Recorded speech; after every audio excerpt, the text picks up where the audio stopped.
I was sitting in my living room a few days ago, and while I was in the middle of eating and watching cartoons, the room became extremely still.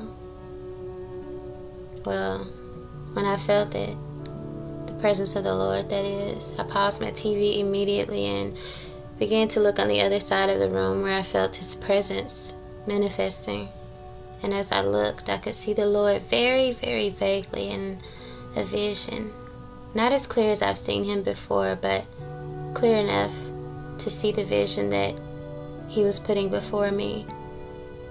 It was a vision of a microphone, and this microphone appeared to be hovering over the world. And as I began to cry, I heard the Lord say, "Takyah, it's time." So, here we are, and almost 10 years later, after my conversion, I'm finally telling my testimony. That's crazy. I was gonna name this first episode Life Before Jesus, but honestly, when I look over the course of my life, I don't ever think there was a time that I didn't have Him, or there ever was a life before Him.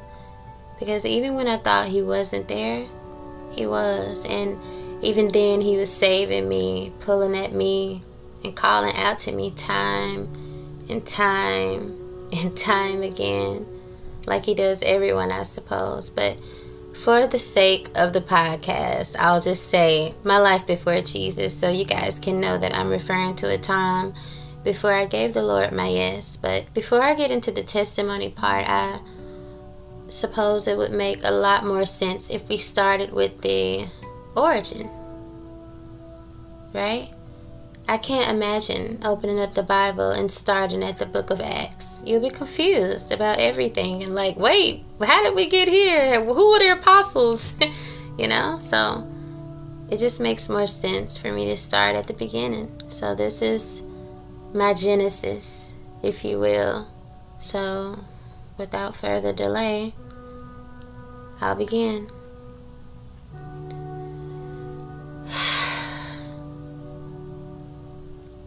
Growing up in a single-parent home in Memphis, Tennessee was not the easiest. My mother worked a lot and did everything she knew how to do to keep us safe and keep a roof over our head. But I mean, you know, the enemy always tries to find a crack. And back then, although my mama did, you know, her very best, there were still many cracks around us and within my own family. When my father left, my whole world had been shaken and turned upside down. As a happy, bubbly, go-lucky child who simply adored her father, it never really made sense to me on how a man you love so much could just up and leave out of the blue.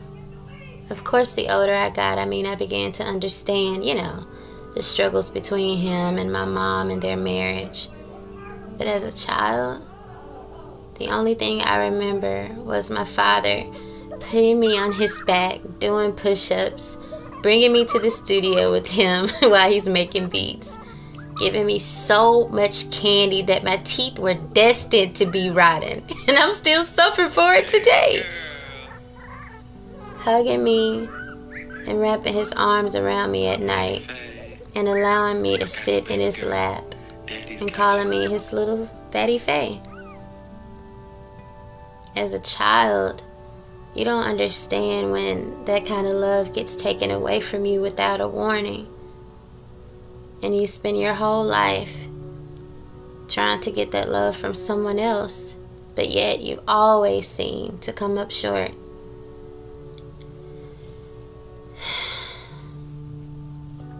Shortly after my father left, we moved in with my grandmother and my uncle. My mom was a nurse, and on top of being a nurse, she was the cook, she was the housekeeper, she was the sole provider for our family. She was everything a mother had to be and she tried to be everything my father couldn't be. But when you're in a home and the structure of the family is already broken, and then you remove the head, it leaves the children as well as the wife uncovered, and that's where we were, in an uncovered place, trying to do our best to survive.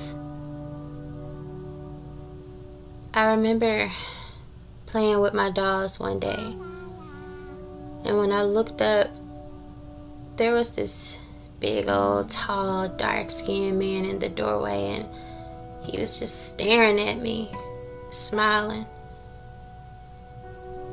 I was 5 or 6 at the time. My mom and Granny said that he was my uncle, but I don't ever remember really seeing him before, at least not that I could recall. After introducing me to him, I still didn't feel at ease. I don't know, it was just something about that smile in the doorway that day watching me that just made me feel uneasy. I'm not sure when it started, but all I know is it went on for 2 years, whether from the ages of 6 through 8 or the ages 7 through 9, I don't know.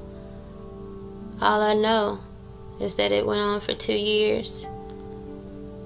He would come into my mother's room at night when she was pulling doubles at her job and pull off all my clothes as well as his pants, and he molested me every chance he could. I had a friend named Charity who came over, and that was my girl. We had a ball, we played with dolls, had pizza, and watched Nickelodeon or whatever was popular back then. We was on it. You know what's crazy? I never really can recall a time where I ever locked my mom's bedroom door. I don't know if I always thought my uncle could just get in, or there was no point, or what, but because I'd had company that night, this time, I locked the bedroom door. I don't know if I thought that was some kind of protection or what. I just didn't want him to touch my friend and possibly run her away, so I locked it.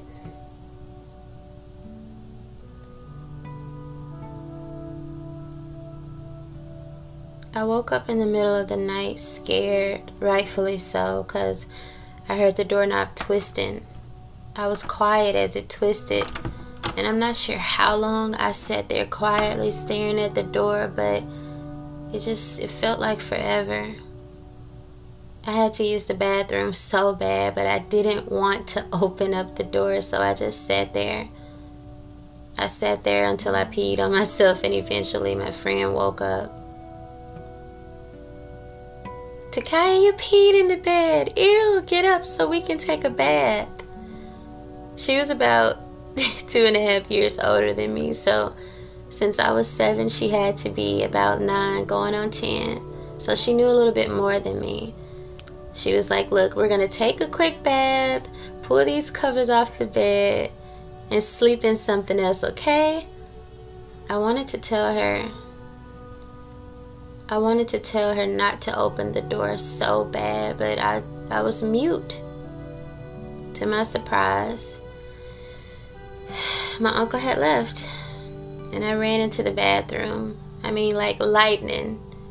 She ran us some water, and while she was carefree and clueless, running the water, putting bubble soap in there so much that it piled up over the tub, while she was thinking how a 10-year-old or a 9-year-old is supposed to think, I locked the door because I knew better.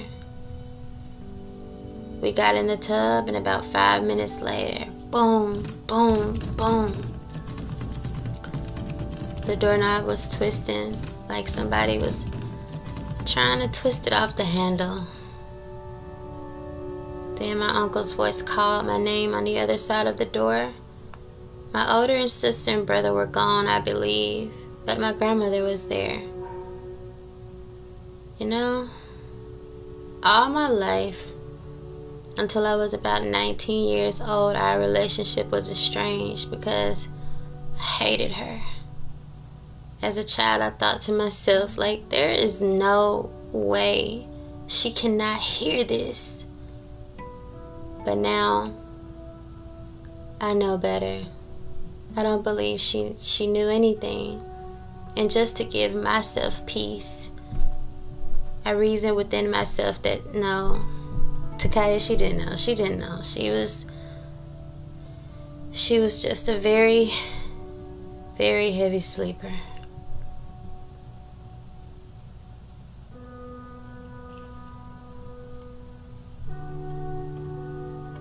Me and my friend stayed in the tub until the water was cold and our fingers were wrinkled. Even now, I can remember being in that tub, playing with the wrinkles on my fingers, just trying to buy some time until my uncle left again or went to sleep or whatever. My friend never came back over to that house after that. I don't know what she told her mom to this day. All I know is that she never came back over to that house. Fast forward a couple years and we're finally moving out. We're getting our own apartment in a little complex called Raleigh Woods, and I'm ecstatic. Like, finally, I can be free. Me and my brother were unpacking boxes in our new place, and I promise you I can see it like it was just yesterday. My brother went to the back, and as soon as he did, I heard a knock on the door. When I look back over my life, there are moments like this where I feel the devil just sets things up so perfectly.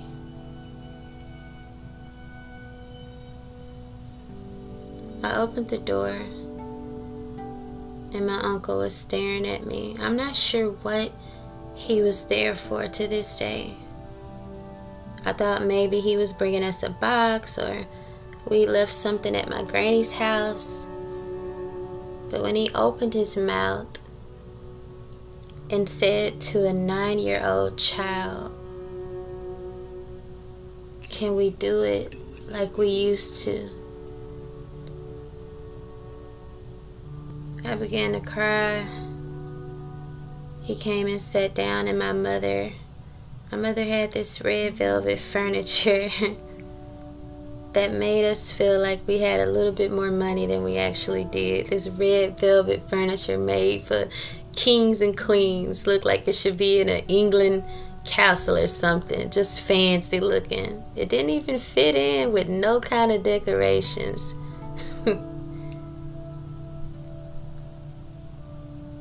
My uncle went and sat in that red velvet chair and began patting his legs.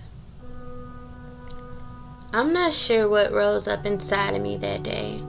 I'm not sure if it was me having the assurance of knowing my older brother was in the next room, or if it was God or what. But I told this man that he could never touch me anymore and that he had to leave. Yeah. A 9-year-old said that to a 40-some-year-old man.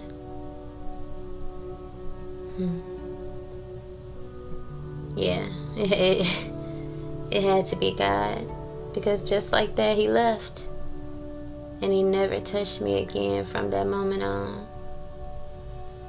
A couple years went by, and we were now living in this big old 4-bedroom house, Laurel Leaf Cove. And my mama told me that my uncle had passed away. I remember standing over his body, seeing him sick like a few weeks prior to his passing, but I still didn't know 100% what was going on with him. I do remember this though. I looked up on this wall, and I'll never forget this, because to me, I was baffled. It was one of those old school Jesus pictures, you know, those stare at the picture until Jesus pops up that people used to pass around back in the day. As he was lying sick in the bed, I walked over to it, and for some reason I stared at it. Tried to see if I could see something. I looked at him one last time, and then I walked out of the room.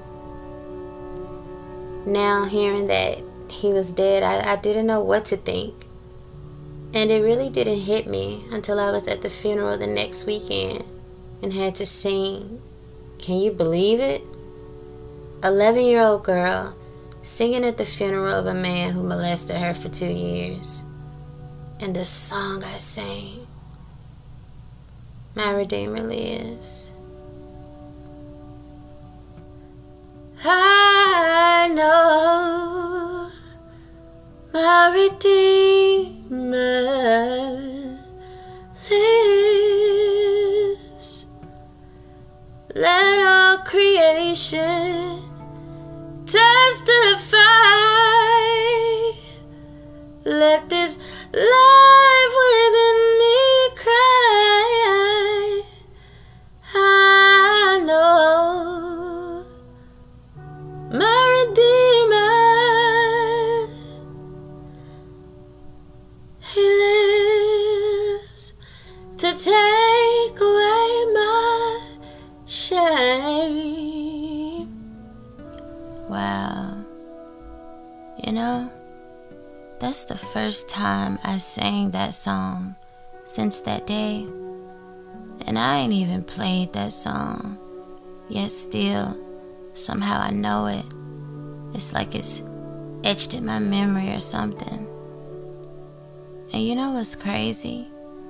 When I think about the lyrics in that song, and He lives to take away my shame. Ain't that strange?